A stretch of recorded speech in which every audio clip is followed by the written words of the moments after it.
Hello everyone, this is Ash Ravens here. Once again, welcome to my studio.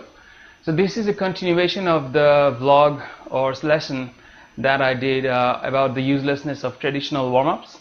So when I shared the video, I received some feedback about a lot of people agreed with me that they feel traditional warm-ups are useless and we should rather just start our session with slow practicing of licks and scales and stuff.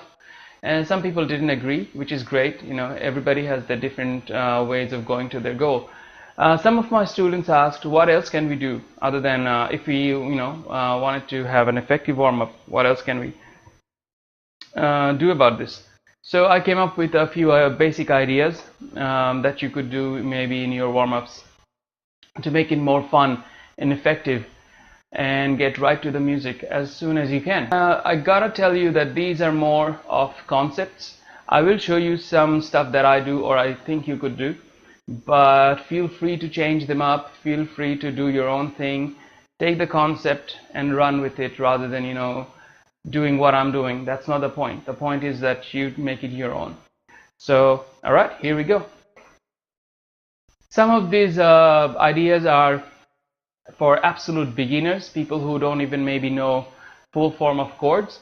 So the first two will be the absolute beginners. So the first one is 3 chords that you could play with one finger on the top 3 strings of the guitar and just one finger. So it's a C, a G and a G7. You could use those these basic fingerings for these first chords and strum right along with your right hand. So it'll warm up your left hand, right hand both, as well as teach you those 3 basic fingering chords.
The second idea could be a very basic open E minor pentatonic scale at the open position, going 0, 3, 0, 2, 0, 2 all the way up.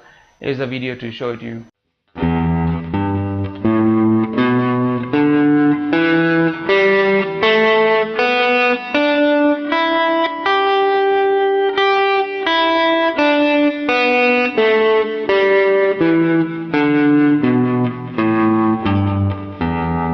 Okay, the next idea is for a little bit more intermediate players who've been playing for a while, and it would be great if you know the cycle of fifth or cycle of fourths in this case, but also this could be a good way to learn the cycle of fourths as well. If you don't know about the cycle of fourths, I really would suggest that you go and check it out. Just Google it, what cycle of fourths is. This will really help you, and I will probably make a video about the importance of it eventually in the future.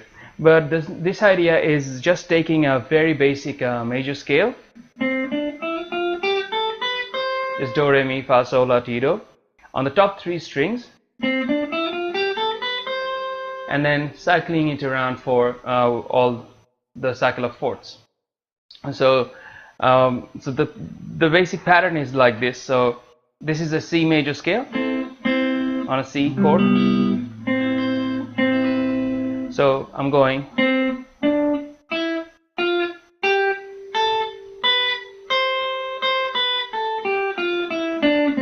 So the pattern goes in terms of fingering, it goes 1, 3, 1, 2, 3, 1, 3, 4. Again, 1, 3, 1, 2, 3, 1, 3, 4. Then what I'm doing is I'm taking this pattern and I'm moving it according to the cycle of fourths. So it goes C, and then an F, then a B flat, E flat, A flat, and so on and so forth. So here's the video.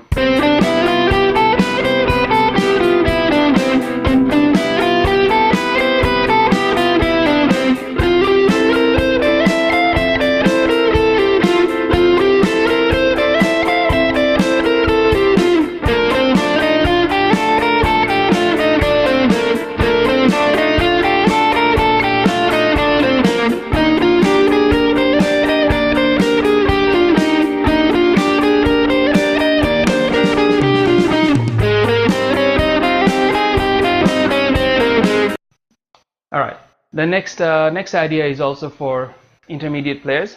What I'm doing here is I'm taking a major arpeggio shape. Most of you know this D chord, this D-shaped chord, right? So all I'm doing is I'm taking this major shape and I'm doing an arpeggio of it.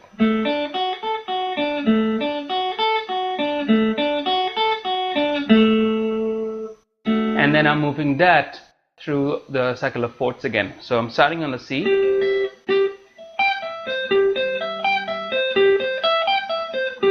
C, then an F,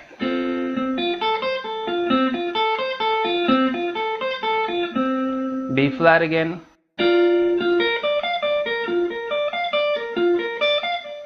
E flat. So you get the idea. And I'm also doing all these, most of these warm-ups with a drum track, basic drum tracks, more or less moderate groove, which is, I think, very, very important, which helps you keep you, in time and improves your time.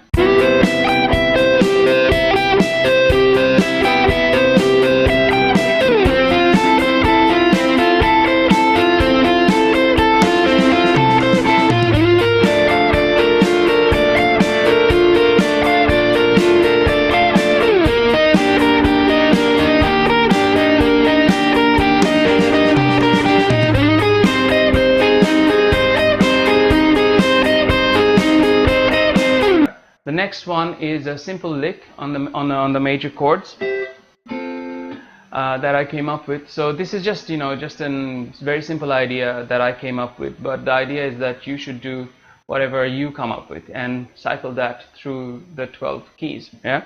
So my lick looks like this.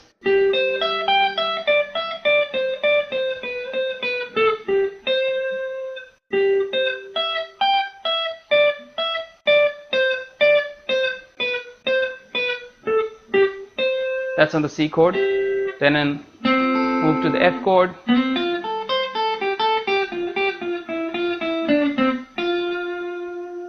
B flat,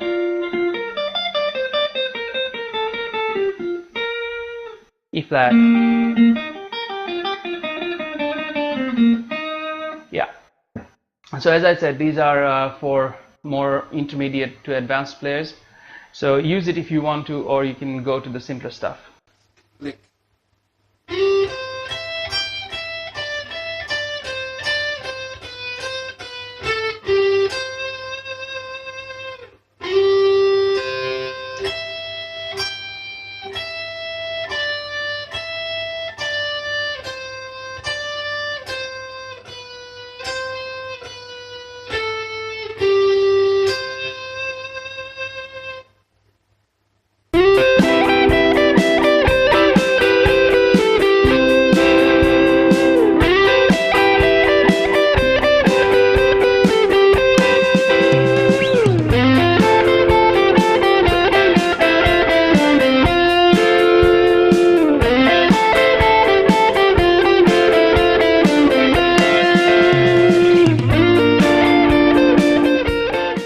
The next one is bending. So what I'm doing here is I'm going the C major scale, and then I'm bending each note by going back one step of the scale.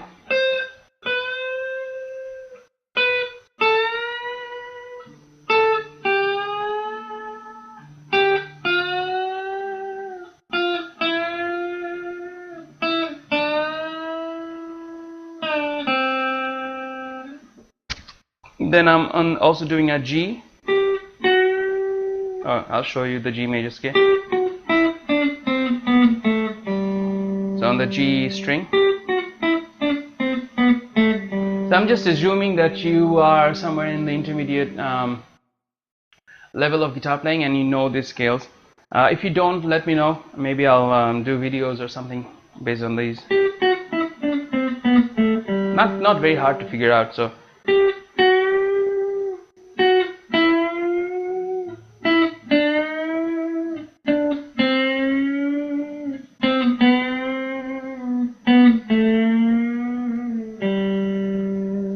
Again, so bending, it's so important in overall terms of guitar learning. So just focusing your time, as much time as you can, on bending and vibrato, will help you improve lots compared to wasting time in anything else.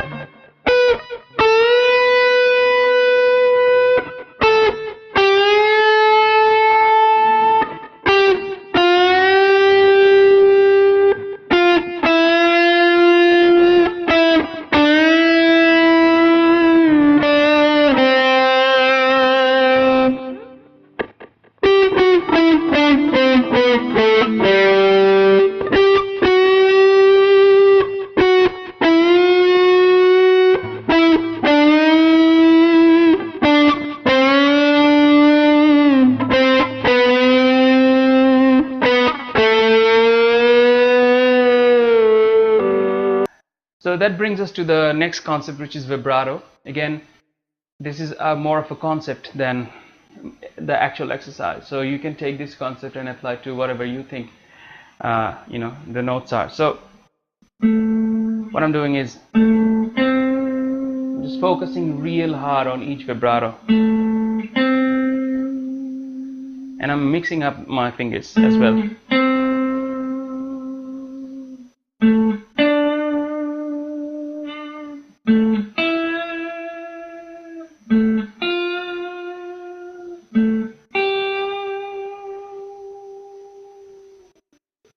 So you can take any note and just spend some time vibratoing on that, and that will warm up your left hand.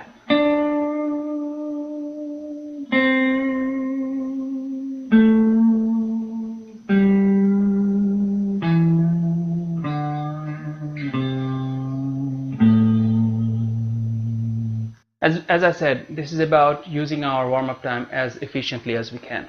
So that's the main idea behind this video or blog.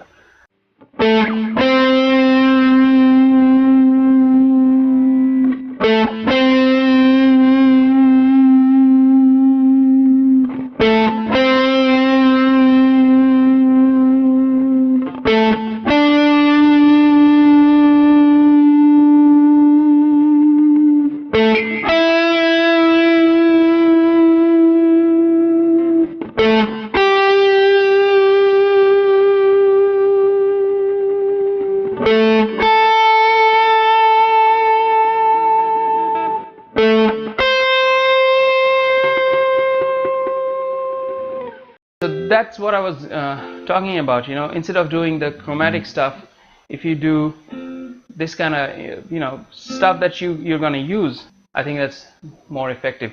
Alright, so that was it for this video in particular. Please let me know if you love it or hate it. Leave me a comment below to what your thoughts are about this, and if you have improvement tips or anything that we all can share and learn from. Alright, thank you very much. This is Ash Ravens.